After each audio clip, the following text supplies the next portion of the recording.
Welcome to Flory Models Kit Review Time. Something really exciting actually. This is Trumpeter's new 1/72 scale Su-24 MR Fencer E, also known as the Flying Suitcase. Cool aircraft, I must admit. Now we have done Trumpeter's early version of this, which we've got here, which to be honest has just had a major clean up and a dust up. You can look at that on the site, and put together. We built this one many moons ago. It's one of the first ones we did when we moved over from you know, the better cameras and stuff like that from the original format of the show. Great kit, but had loads of flaws. Let's face it. The intakes are horrible because you've got the working mechanism, which I'm never a fan of on models. The engines, they are totally wrong at the rear of it. Oh, let's face it. The kit itself, it's okay. It looks like a Fencer, but that's as far as it goes. From a riveting counterpoint view, you would cringe. You know, let's face it. I love it. It's a Fencer, and I love my Russian stuff. But from a point of view of accuracies, it was flawed big time all the way through. Okay, so when this one came along, I must admit, if I'm honest, I saw the nose art and thought, oh, it's got a shark's mouth, deal, sold, a buy 10. Because as you can see, this box size absolutely stunning. Okay, and obviously I've done the one down there in the earlier color scheme. This is the later one when it just went into that sort of, you know, grey that everything is these days. But as you can see, you've got that beautiful thing with Russian aircraft. You've got some nice weathering down here, and the artwork is fantastic. It's recreated the look that Fencers have, and that's what I tried to recreate with this one, to look like it's just been to hell and back, because they all look beaten up and chunky and ripped and covered in ugh. So that's what I was trying to do with it. So anyway, beautiful bit artwork.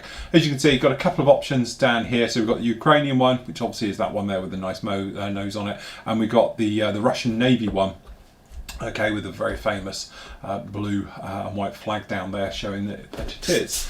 Okay, so your kit number for this one is 01672. Okay, nice load of weapons for it, so you can sort of pick your a bit of what you want in there, and then down and in the box. This is where that one gets a knock again. There we go, Fencer Thursday, as it's now going to be known. I was hoping, and thank God it is, first time I've actually looked in the box, okay, is that they didn't try and do what they did with that one, and they haven't, thankfully. So we've actually got a one-piece top and the bottom, which is very nice. Okay, so what we'll do, we'll pop this over there. We'll have a dig through for the instructions first. As you can see, a really stuffed full box going on there. And again, the instructions, there's a lot to it. It's quite a complex aircraft to go together. So we've got those two, let's have those out of the way. So usual thing, as you can imagine down here, starting off with the front end. So we've got the nose wheel system going in there. We've actually got the cockpit itself. So it looks like we've got a nice detailed seat. Decals for the instrument panels, which I always find is perfectly acceptable in this scale. Okay, nose wheel section going on and bolting together. To be honest, it's been that long since I've built that one, I can't really remember how it goes. I just know it's a bit of a nightmare. Okay, and then moving over, we've got a situation where the entire front end going on, as you can see down in there, and then we've got the top of the instrument panel goes in, and then starting down the back, which if I remember rightly was very reminiscent of what this one was as well. So you've actually got the area for the main wheels, then you've got the actual intakes or the actual engines in there as well. Okay, opening up the holes for the pylons, the various bits and pieces. As you can imagine, there's quite a lot different variants of this one if you want them opened or closed. Okay, and then it going in together at the back. So you say you've got the front end down here, so you've got the wheel wells going in there, the engines at the back fitting in quite nicely, then the entire nose goes on. See, I can't remember if mine went like that. I didn't think it did. I think it was just two halves, and then the spine set was separate. Okay, and then going in there just like that, and then down onto the top, which is quite a nice touch, putting those in there. Okay, and then obviously the intakes, which on that one were a bit of a fiddly fit, they're being put on, the engine's going in at the back. Okay, and then showing the tails being popped on, which looked like they're a bit of a flimsy fit. Okay, and then you've got the wing sections down here. So two-part wings, and then obviously you've got your choice if you want to have flaps up or flaps down. It hasn't got the actual speed brake type things and the various control surfaces on the tops of the wings, which are posable. So that's just the other side. Those being fitted in, luckily there is no gear system. With this one, if I remember rightly, there's actually a cog gear system, which is the trouble, because you look in the intake, you can see it all and it just looks horrible. This one doesn't, so it literally is just going to give you the option to have it in one or the other. So at least they thought that one through. Tail going on, so as you can imagine, positionable rudder, which is quite a nice touch, and then obviously you've got your gear, which is a lovely gear on these things, a good beefy gear, nose and mains all in place. Some of the other little details going down in there, so you've actually got the main gear as it sweeps around and closes down.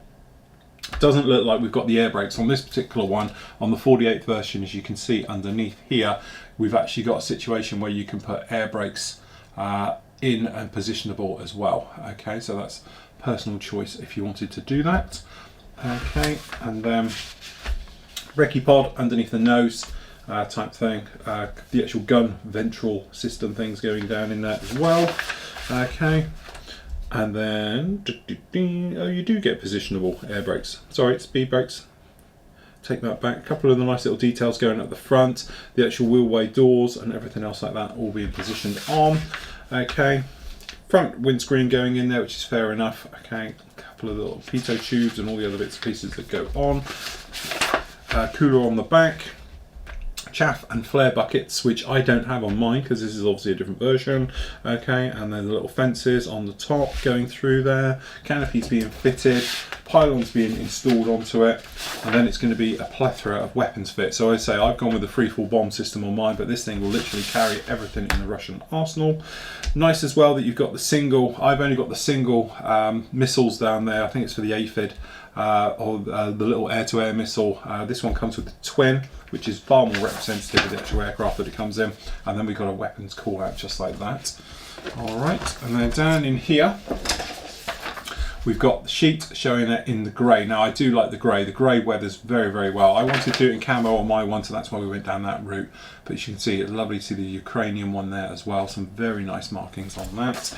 And then obviously your standard sort of weapons paint call out chart that you tend to get with all the Hobby Boss stroke trumpeter kits. Okay, right the way in there. So in the box we have, going to be a little bit smaller, don't forget this is 72nd, so as I say, it's not my chosen scale, I prefer my 48 stuff, but I saw this one and having done that one I did want to have a look, see how it's been upgraded and done and everything else like that. So if we just drop the cameras, bring them both in a little bit, as you can see down here, beautiful detail, some very nice, this thing is covered in access ports and riveting and all those areas, and as you can see this has got it absolutely everywhere.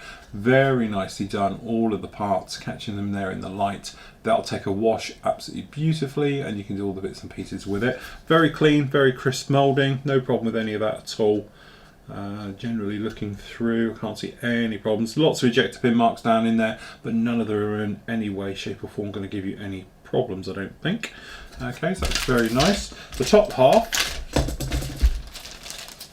now if I remember rightly with mine, it was two halves came together. Now the trouble you had is this big flat area on the top, which is this area down here, was actually, you had to put it together. So you have to re-rivet all the way across here. And we know what it's like when it's flat, trying to keep it all level and get rid of all those marks. As I say, this particular one is the better way of doing it because it's just a one piece right on the top. So technically this will just come along like this and will complete your model halves. And from a seam point of view, all you have to worry about is this guy down here. Okay, even this guy up here you're not worried about because you'll never see it. Okay, that's how I would have preferred it. That one, it was two halves came together, and if I remember rightly, riveting it was an absolute nightmare.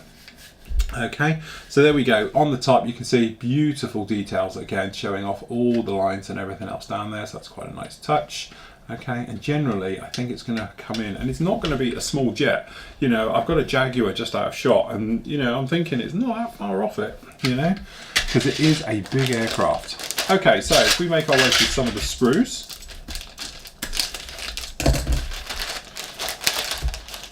Okay, so see we've got lots of sprues down here, and I don't think it's just all weapons as you might think. Okay, so generally looking around, as you can see, we've got the engine details down in here. This is the inner nozzles. It has sort of inner nozzles, and then you have the outer, they sort of fit in here. The intakes themselves, as I say, you've got some nice details on these. Catch them in the light, hopefully.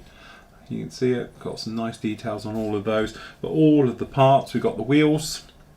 The little air scoops, which are hollowed out as well. These are hollow on the inside, so they've got nice depth to them and everything else. And then the actual insides of the walls, beautiful detail back here. You can see this in here, got riveting detail, recessed and raised right the way down here for the main gear.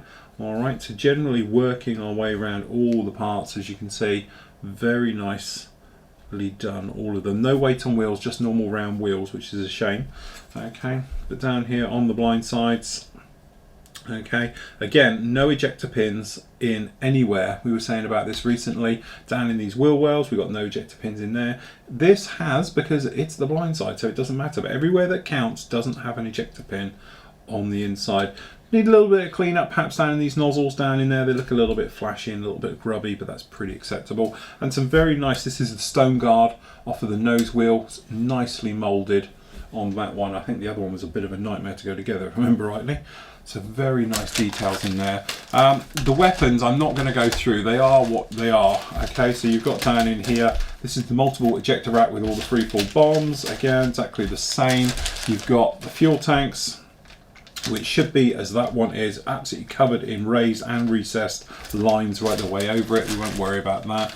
Another, looking at the bombs, various things, and more weapons fit. As I say, they're pretty much standard to all the kits. They tend to put them all in. Some nice rocket pods, nicely detailed, all of those.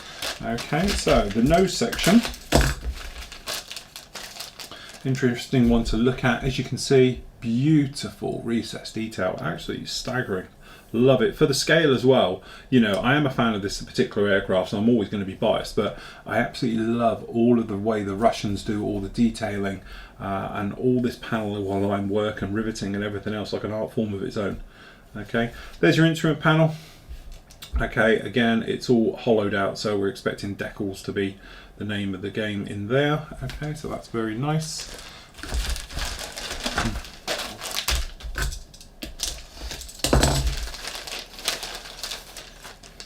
Okay, so again, lovely detailing on the top. This is the top area, just off the sides. This is the position down flap sections down in these. Again, cockpit, you can see very nice details in all of that.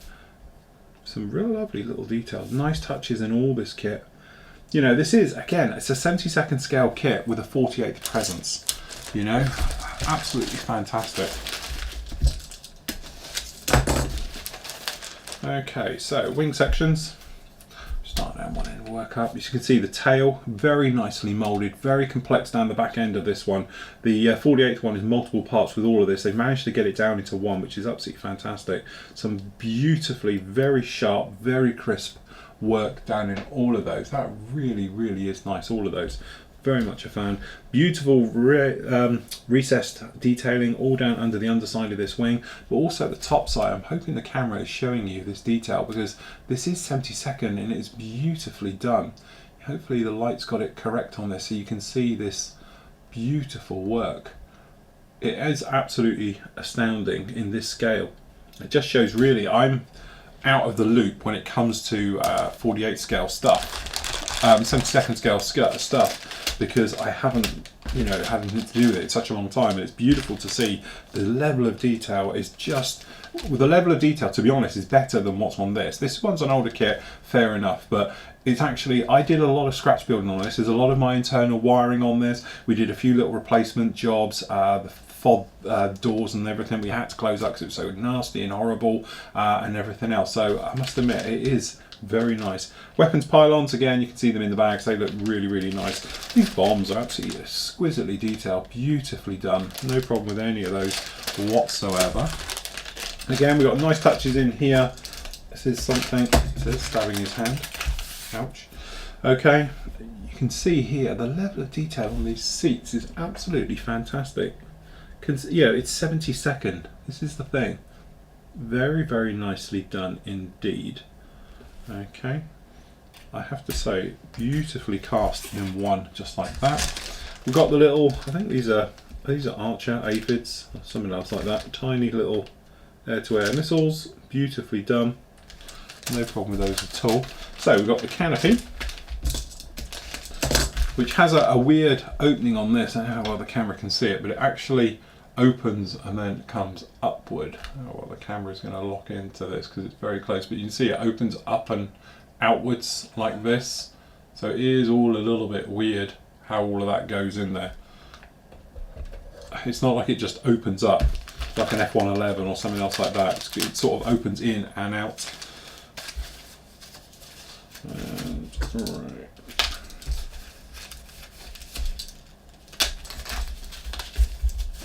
Okie dokie. Again, absolutely brilliant. Trumpeter's clear parts are some of the best on the market in my opinion, especially with the price point you're paying for these. Beautifully done. As you can see, these are those all important front doors, nicely detailed. So we've got details on the inside just like the 48th one. It's not like they're just done and that's it. Absolutely fantastic. Very, very nice indeed. Now, obviously let's push in. Just going to have a look at the decals. So we've got two decal sheets in here. So what you've actually got is a situation where you've got this guy, which is for all of your weapon fit and everything else, just like that. Okay, so very nice stuff, very cleanly done. Seems to be all good.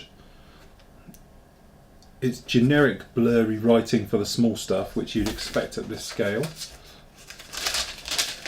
And then obviously this guy down here, Blue 33 for the Ukrainian one with that gorgeous shark's mouth, the eyes and everything at the back. And then obviously we've got the flag for the Russian Navy, and then all the placards, which to be honest is just squiggles and blurs, but because of that scale I think you're actually going to be fine with it. All looks to be very nice. The instrument panel and everything else, to be honest, you can't really see it in that one, so you're not going to see it in this one even easier. So absolutely fantastic. Everything seems to be in register. Very nice. All the details on all of those. Catch it in the light.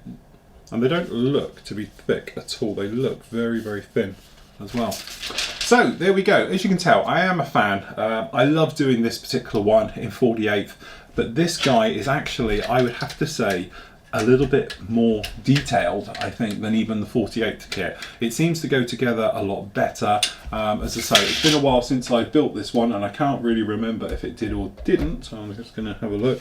But this particular one, the two halves came together, and I think at the time I did mention that during the build, if it had been a two-piece would have been fantastic, or even if this spine section had gone in afterwards, because trying to sand a flat area like we did on this particular one was an absolute nightmare right the way through. So this particular one is going to go together very, very well. So there we go. If you are after a flying suitcase, and trust me, you do want to do this one, it's a lovely looking aircraft, it's a fantastic aircraft, got great pedigree, it's well worth being in your collection. That's why I've got one.